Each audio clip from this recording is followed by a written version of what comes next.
Over the last several years, the NBA has seen some of its first overall picks develop into the league's brightest young stars. In 2019, the Pelicans drafted Zion Williamson, who is a bona fide star when he's healthy. In 2020, the Timberwolves drafted Anthony Edwards, who's already one of the best rising stars in the NBA at just 23 years old. In 2022, the Magic drafted Paolo Banchero, who's led a very poor Magic franchise to the playoffs, turning them into one of the league's brightest young teams. In 2023, the Spurs drafted Victor Wembanyama, who we already know is the next generational talent in the NBA at just 21 years old.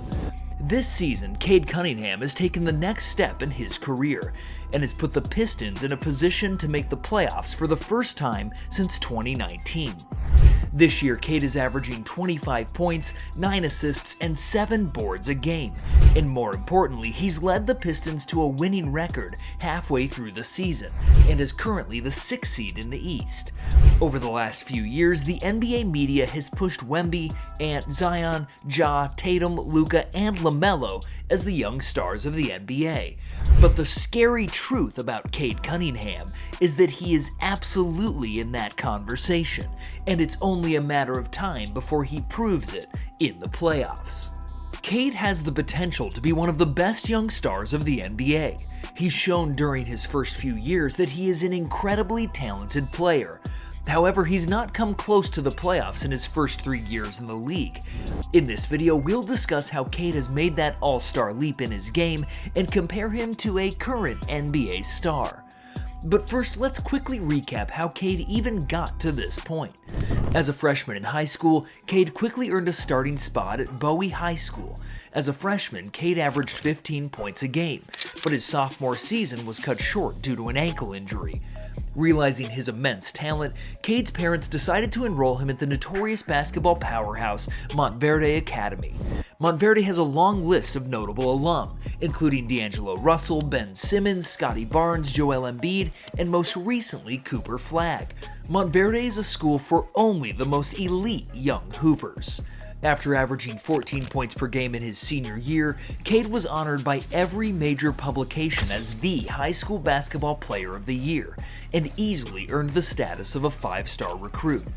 Coming out of Montverde, Cade had offers from blue blood college hoops programs like Duke, Kentucky, and North Carolina. However, the tides of Cade's recruitment all changed when his older brother was hired as an assistant coach by the Oklahoma State Cowboys. This led Cade to commit to Oklahoma State for his one-and-done year in college basketball. Suddenly, a typically mediocre basketball program in Oklahoma State had their hands on the #1 recruit in the nation. Before the season, the NCAA banned Oklahoma State from March Madness, yet Cade still decided to go there. Cade's only college season was highlighted by his 40-point performance against the rival Oklahoma Sooners. In the Big 12 tournament, Cade dropped 25 points in an upset of the #1 seed and eventual national champion Baylor Bears. He was awarded Freshman Player of the Year and was a first-team All-American. Going into the draft, Cade was considered a shoo-in for the #1 overall pick, and after winning the draft lottery, it was clear that Cade would become a Detroit Piston. And to no one's surprise, the Pistons made it official, drafting Cade first overall in the 2021 NBA Draft. Cade immediately became the face of the Pistons. The Pistons had been without a star player for many years. At the time Cade was drafted, they had only made the playoffs twice in the past 12 seasons. Cade looked to be the answer for the Pistons, who had struggled mightily for over a decade. As a rookie, Cade averaged 17 points, 6 assists, and 6 rebounds, and finished 3rd in the Rookie of the Year voting, ultimately coming in behind his high school teammate Scottie Barnes. But the Pistons were still horrible, going 23-59. After a poor 21-22 season, the Pistons had equal chances at the #1 pick with Orlando and Houston, but unfortunately, Detroit ended up falling to the 5th pick in the lottery and selected Jaden Ivey.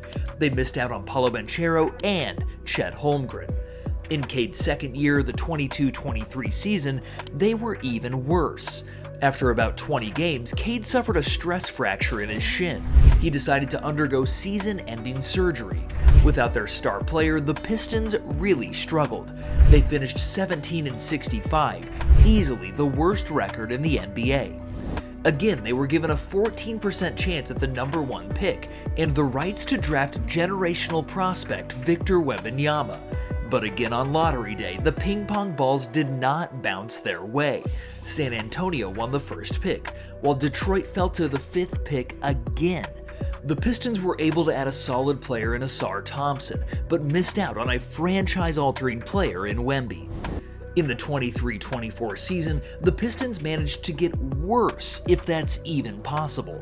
Cade had a good year, averaging 23 points, 8 assists, and 4 boards a game, but even his good play could not save this team. In the middle of the season, the Pistons tied a record for the most consecutive losses in NBA history, losing 28 games in a row. Detroit finished 14-68, one of the worst seasons in NBA history. Obviously, they yet again were among the favorites to win the first overall pick, but in a sick twist of fate, they fell to the 5th pick for a 3rd year in a row. Even though there was not much hype around the 2024 draft class, it's still a shame that they fell to the 5th pick again, while having the best odds at the 1st pick again. Here, they drafted Ron Holland, who so far this year has not been too great. That brings us back to this season. The Pistons were active in the offseason. Aside from drafting Ron Holland, they signed 2 impactful veterans who have been slotted into the starting lineup. Tobias Harris came back to Detroit after his seasons in Philly, and Tim Hardaway Jr. came over from Dallas to start as the 2 guard. Both of these veterans have been in the playoffs each of the last few seasons, and have provided a lot of mentorship to Cade and the other young players on this team. But on paper, this team still lacks the overall talent to move up from the last in the East to the 6th in the East. But thanks to the leadership, emergence, and breakthrough of Cade Cunningham, the Pistons are a legit threat to make the playoffs. But what is it about Cade's game that has allowed him to take that next step and lead this Pistons team into a potential playoff spot? Let's break it down. In the NBA world, the phrase future star is often tossed around pretty lightly. But when we talk about Cade Cunningham, it's obvious that he's going to be a future star in this league. This 6'7" point guard has already proven himself to be a rare talent, with skills that combine vision, versatility, and leadership in ways that few players can match. Let's dive into what makes Cade Cunningham not just a great player, but a transcendent one. First and foremost, Cade's basketball IQ is off the charts. As a point guard, it's his job to see the game unfold before it happens, and that's exactly what he does. His court vision allows him to make passes that others simply don't even consider, whether it's threading a needle to a cutting teammate or hitting the perfect skip pass across the court. Cade has a unique ability to read defenses, understand spacing, and execute with precision. Cade's father was a football player at Texas Tech, and growing up, Cade played quarterback. He attributes his time at QB to developing his exceptional passing ability on the hardwood. But it's not just his passing that stands out. Cade is also a scoring threat from anywhere on the floor. From mid-range jumpers to deep three-pointers, he's capable of lighting up the scoreboard. His combination of size and skill makes him a mismatch for any defender. At 6'7", he has the height to shoot over smaller defenders, but his agility allows him to blow by bigger defenders. Because he plays point guard, he creates a matchup nightmare for opposing teams. He can break down a defense in so many ways, and that makes him an unpredictable offensive weapon. But don't let his scoring ability fool you. Cade's defense is just as elite. His size combined with his quickness and anticipation makes him tough for opposing offenses. He's got the ability to guard multiple positions, shutting down opposing ball handlers or contesting shots at the rim. His defensive awareness is exceptional, and his ability to make clutch plays in critical moments gives his team a massive edge. Off the court, Cade's leadership is yet another attribute that sets him apart. Even as a young player, he has the poise and maturity of a seasoned vet. His teammates have consistently spoken about his calm demeanor and ability to motivate others, whether it's through his on-court presence or vocal support from the bench. In an era of high expectations and constant scrutiny on social media, Cade handles it all with the professionalism of a seasoned veteran. But perhaps the most important aspect of Cade's greatness is his ability to step up in the biggest moments. Whether it's a game-winning shot or an assist that seals the victory, Cade thrives under pressure.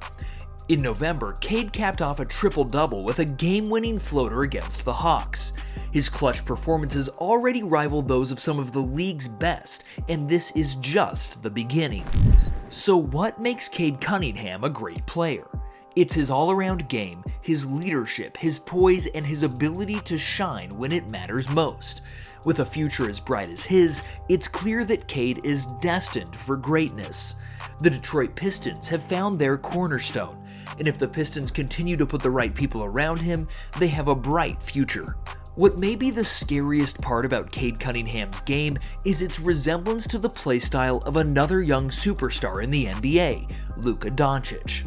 Luka and Cade draw comparisons for their ability to control the pace, manipulate defenses, and make every move look effortless. Despite their differences in experience, there are a surprising number of similarities between their playstyles. Let's take a deeper look at how these two players are cut from a similar cloth. First, both Luka and Cade share an uncanny level of composure on the court. Neither player is in a rush. Sometimes Luka looks like he's in slow motion, lulling the defense to sleep before driving to the basket or quickly stepping back into a three. Both Luka and Cade remain calm no matter what, allowing both to not only score at a high clip, but also find the open man. Their ability to slow the game down when necessary, even against fast-paced defenses, sets them apart from others. Another aspect where Luka and Cade are strikingly similar is their size and strength. Luka, at 6'7", has the body of a forward but the skills of a guard. His ability to post up smaller defenders or bully his way to the rim is a hallmark of his game. Cade, standing around 6'7" as well, shares that same physical advantage over many point guards. He's not just relying on speed or finesse, he uses his size to power through defenders. Both players have an almost deceptive strength, making it difficult for defenders to take them off their line when driving to the hoop. This creates bad matchups for opposing teams. If a forward decides they have to guard Cade or Luka, that means that the other team's point guard is forced to guard someone much taller. Their unusual height at the point guard position is what makes players like Cade, Luka, and other guys like SGA so good. Finally, their most deadly shared attribute is their mastery of the pick and roll. One of the most effective weapons in both Luka and Cade's arsenals is the pick and roll. Luka has become one of the NBA's best in this department, using his creativity and basketball IQ to either create open shots for teammates or take advantage of mismatches himself. Cade, even while being less experienced, shows similar poise in the pick and roll. His ability to read the defense and make split-second decisions, whether it's pulling up for a jumper or threading the needle with a pass, is already elite. Both players blend scoring and playmaking in a way that forces defenses to choose between stopping the ball or defending the roller. Cade Cunningham is finally tapping into his potential, and he finally has a good enough team around him to win some basketball games. Right now, at the time of making this video, the Pistons are 23-22 and are the 6th seed in the East. The Pistons may not be title contenders yet, but come playoff time, if the Pistons make it, I guarantee you that Cade can make some serious noise and put the league on notice on how bright his NBA future really is. But what do you think? Is Cade good enough to lead Detroit to a championship in the next few years? Will the Pistons even make the playoffs this year? Let us know in the comments below.